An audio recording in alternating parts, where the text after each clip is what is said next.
Hello दोस्तों, तो स्वागत है हमारे इस वीडियो में। तो मैं हूं राम प्रसाद, आप लोग देख रहे हैं मैथमेटिक्स एनालिसिस 10, है ना।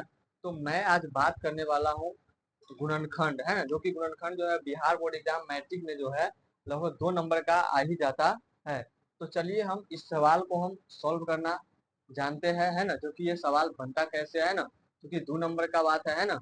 और होता है तो कभी कभी ऑब्जेक्टिव यानी वस्तुनिष्ठ प्रश्न यानी 1 नंबर में भी आ जाता है। तो चलिए हम इस सवाल को हल करना सीखेंगे, एक एक पॉइंट बाय पॉइंट, है ना, जानने का प्रयास करेंगे, है ना। तो आइए हम यहाँ पे देखते हैं। सबसे पहले नौ बात, तो सवाल क्या दिया हुआ है। तो सवाल जो हमारा दिया हुआ है वो है 6x² प्लस 17x, है ना, प्लस में 12, है ना, यानी 6x² प्लस 17x प्लस में 12। तो सबसे पहले नौ बात, तो हम एक चीज जान लेते हैं कि किसको क्या कहा जाता है ना।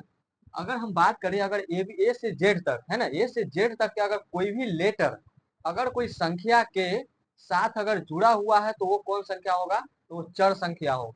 अगर हम बात करें जैसे में यहाँ पे देखिए, तो यहाँ पर जो ये संख्या जो हमको दिख रहा है जैसे में 12, अच्छा 12 के पीछे जो है कोई संख्या नहीं है, तो ये संख्या क्या कहलाएगा, ये संख्या जो कहलाएगा, ये संख्या कहलाएगा अचर। क्या कहलाएगा, अचर, है ना, अचर पद कहलाएगा, है ना, अचर पद कहलाएगा, है ना।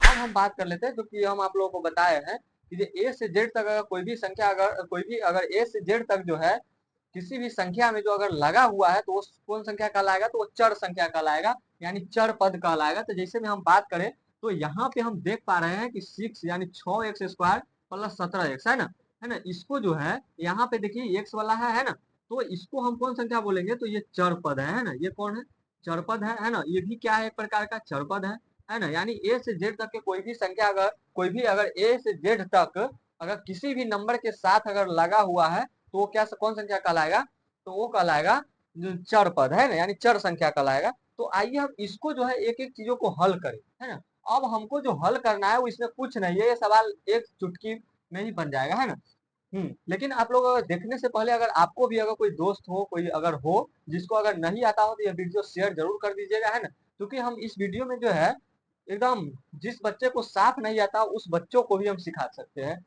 इसका मैं गारंटी लेता हूँ, है ना, गारंटी है ना। तो यहाँ पे देखिए सबसे पहले ना बात, तो यहाँ पे क्या है, अचर संख्या को क्या करना है, अचर संख्या के जो है ना, अचर संख्या को किससे गुना करना है, तो चर। तो आप कहिएगा जो चर संख्या तो यहाँ पर दो है ना, लेकिन हम करे गुना तो किससे करे, है ना।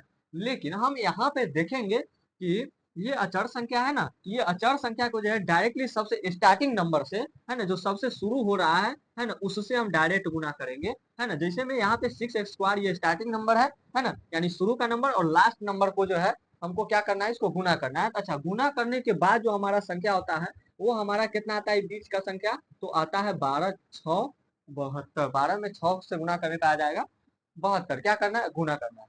अब हमको ये देखना है ना, और ये दोनों तो ये हो गया, है ना, यानी गुना करने पर कितना आना चाहिए, 72, है ना, और जोड़ने या घटाने पर कितना आना चाहिए, बीच वाला संख्या यानी प्लस का 17 आना चाहिए, है ना। तो आपको जो है कुछ चीजों का दिमाग में रखना होगा, है ना। जैसे में अगर हम बात करें, है ना, तो यहाँ पे देखिए कितना है, 72। अच्छा, ऐसा कौन कौन सा नंबर है जिसको हमको गुना करने पर 72 आ सकता है। तो सबसे पहले नंबर बात, तो हम यहाँ पे देखेंगे तो कौन कौन संख्या है, तो 12×6, है ना, तो 12×6 करते तो कितना आ जाएगा, 12×6 = 72, है ना। और इसके बाद और कोई संख्या है, अच्छा इसके बाद होता है 36×2 = 72, है ना। और इसके बाद है ना पूरा जड़ से खोजिए, है ना। अच्छा, इसके बाद जो है इसके बाद आ जाता है 9×8, है ना, 9×8 ये भी संख्या से गुना करने पर क्या आ जाता है, 72। अच्छा, तो यहाँ पे हम देख पा रहे हैं कि 9 में अगर हम 8 से गुना करते हैं तो 9×8 = 72 भी आ रहा है, और 9 और 8 को हम अगर ऐड कर रहे हैं तो हमारा 17 भी आ रहा है ना, वो भी प्लस का आ रहा है साइन, है ना। तो यहाँ पे हमको लाना कितना है, प्लस का लाना है। तो हमारा सिंपल ये निकल के आ गया, यानी 9 और 8, है ना, इस विधि से निकालिए, है ना। अब हम क्या करेंगे, जो सबसे जो फर्स्ट डिजिट है, फर्स्ट नंबर जो है चर संख्या 6x², है ना, तो यहाँ पे हम लिखेंगे 6x², है ना। और इसके बाद हम बात करेंगे यहाँ पे, तो यहाँ पे 17 को नहीं लिख करके जो आपको दो टुकड़े में जो आया है गुना करने के बाद जो संख्या, जिसमें 9 और 8, है ना, तो वो संख्या के लिखना है। जैसे में यहाँ पे हमें लिखना है प्लस में, है ना, 9x प्लस 8x, है ना, और ये प्लस के क्या हो जाएगा, 12 हो जाएगा, है ना। तो यहाँ पे देखिए 9 में अगर हम 8 से गुना करेंगे तो प्लस का 72 भी आ रहा है ना, और x से गुना होगा तो x² भी आ रहा है। और इसके बाद अगर हम बात करें 9 और 8 जोड़ने पर भी 17x आ रहा है ना, इसका मतलब ये नियम सही है ना। और अब इसमें क्या करना है, अब हमको दो दो का क्या करना है, इसमें टुकड़ा यानी अलग अलग टुकड़ों में विभाजित यानी बांट देना, है ना। तो यहाँ पे हम देख रहे हैं कि दो गो ये और दो गो ये अलग अलग बांट दिया है ना। अब हम देखेंगे जी ये दो गो मटेरियल में से यानी कि 6x² प्लस 9x² में से ऐसा कौन नंबर निकाले जो दोनों में से निकल जाएगा, है ना। या आप कहिए ऐसा कौन संख्या है जो दोनों को काट सकता है। अच्छा, तो शुरू से हम बात करते हैं दो, तो दो तो 6 को काट देगा, 9 को नहीं काटेगा, है ना। इसके बाद दो के बाद आता है 3, है ना। तो 3 जो है 3 6 को भी काट रहा है, 9 को भी काट रहा है ना। और यहाँ पे x² यानी डबल x है और यहाँ पे एगो x है ना। और 3 काट भी रहा है और x दोनों में से निकाल लेंगे, है ना। तो यहाँ पे हम 3x यदि हम कमा लेते हैं, है ना, तो यहाँ पे 3 दूनी 6, है ना, और एक x यहाँ पे चले आया तो बचा क्या, एक एक्स बच गया, है ना। और प्लस है तो प्लस देंगे, है ना। और यहाँ पे अगर हम 3 तिहाई 9, है ना, कट गया, सॉरी 3 तिहाई क्या हो जाएगा, 3 तिहाई 9 और एक्स तो यहाँ आ गया, है ना। तो ये हमारा है ना सही। अच्छा, अब इसके बाद हम आगे की बात करते हैं, है ना। तो आगे जो संख्या है वो देखेंगे हम फिर से, ये दोनों संख्या जो है किससे कट रहा है ना, ज्यादा से ज्यादा किससे कट रहा है ना। तो यहाँ पे हम अगर बात करें 2 से, है ना, तो 2 से तो दोनों कट रहा है, 3 से एगो कट रहा है। इसके बाद हम बात करें तो 4, है ना, तो 4 से ये दोनों कट रहा है ना। इसके बाद 5, 5 से नहीं कटेगा, है ना। 6, 6 से एगो कटेगा, 7, 7 से भी नहीं कटेगा, 8 से एगो कटेगा, है ना। तो यहाँ पे हम देखें क्या कि 4 से जो है जो दोनों संख्या कट रहा है ना, तो हम यहाँ पे क्या करेंगे, 4 से ही क्या करेंगे, 4 ही करेंगे, यहाँ पे 4 को ही निकालेंगे, है ना। जब हम 4 निकालेंगे तो क्या 4 दूनी क्या हो जाएगा, यहाँ पे 8, है ना, क्या हो जाएगा 4 दूनी 8x, है ना। और यहाँ पे देखिए हम यहाँ पे x क्यों नहीं लिए, ये भी प्रॉब्लम है एक प्रकार का। तो देखिए ये दोनों में x नहीं है और हम कामा जो ले रहे हैं दोनों संख्या को ले रहे हैं, है ना। तो यहाँ पे क्या हो जाएगा, 4 दूनी 8 और प्लस है तो प्लस का साइन, प्लस दूनी प्लस प्लस, है ना। और 4 तिहाई क्या हो जाएगा 12, है ना।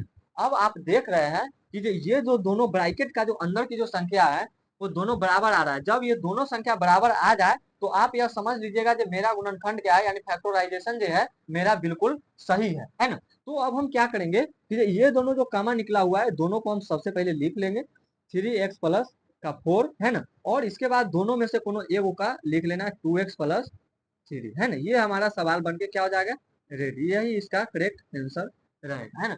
अब ये तो प्लस वाला हो गया और एक हम माइनस वाले की भी बात कर लेते हैं, है ना। तो आइए, तो यहाँ पे सवाल जो दूसरा नंबर दिया है y² प्लस 3y माइनस 18, है ना। तो इसको हमें क्या करना है ना, कि इसका भी सेम प्रोसेस वही करना है ना। जैसे में अगर हम बात करें तो इसको सिंपली किससे गुना करना है, स्टार्टिंग के संख्या को जो है लास्ट डिजिट के संख्या को स्टार्टिंग से गुना करना है, यानी कि आएगा गुना करने पे माइनस के 18, है ना।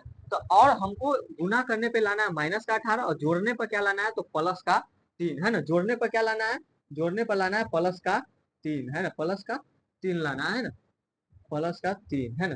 तो यहाँ पे हम क्या करेंगे, है ना, कि 18 को सबसे पहले ये देखेंगे कि ऐसा कौन कौन सा नंबर है जिससे जो है 18 आ सकता है ना। अच्छा, इसके बाद हम अगर बात करें तो जैसे में अगर हम बात करें, है ना, तो 9 दूनी 18, 6 3 18, है ना, 6 3 18। तो यहाँ पे हम देख पा रहे हैं, है ना, कि 6 और 3 को गुना करने पर 18 भी आ रहा है ना। और 6 में से अगर हम 3 घटाए तो 3 भी आ रहा है, यानी कि हमको प्लस का 6 रखना होगा। और प्लस का 6 गुने, है ना, माइनस का 3 यदि हम रखते हैं तो प्लस गुने माइनस वाला माइनस के 18 भी आ जाएगा। और 6 में से जब 3 को हम घटाएंगे तो क्या आ जाएगा, माइनस प्लस का सॉरी प्लस का 3 भी आ जाएगा। इसका मतलब हमारा जो निकल के आया वो 6 और क्या है 3 है। तो यहाँ पे हम क्या करेंगे, सिंपल लिखेंगे कि y² प्लस में, है ना, और प्लस का जो है 6x², क्योंकि हमको प्लस में संख्या को लाना है। अगर हमें माइनस को लाना होता तो हम माइनस में 6x लिखते हैं। तो यहाँ पे हम लिखेंगे 6y, है ना, और माइनस का 3y और माइनस का 18, है ना।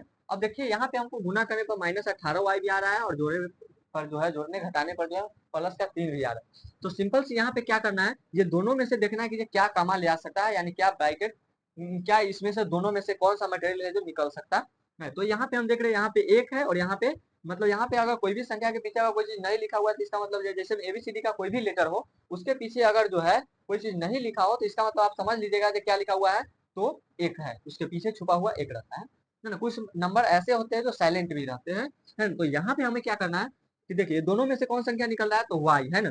तो क्या निकल रहा है y, है ना। तो y अगर हम निकाल लेते हैं तो यहाँ पे एक y बच जाएगा, है ना। और यहाँ पे क्या बच जाएगा, एगो y यहाँ पे चले आए, कमेंट्स बॉक्स में डाल के बताइएगा, है ना।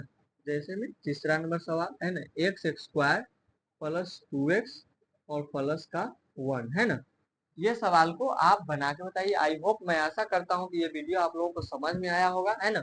अगर समझ में आया होगा तो वीडियो को लाइक करके चैनल को सब्सक्राइब कर दीजिएगा, है ना, और अपने दोस्तों के साथ शेयर कर दीजिएगा। अगला जो हमारा अगला जो हमारा टॉपिक रहेगा वो विलोपन विधि से जो है एक्स और वाई का मान कैसे निकाले। तब तक के लिए जय।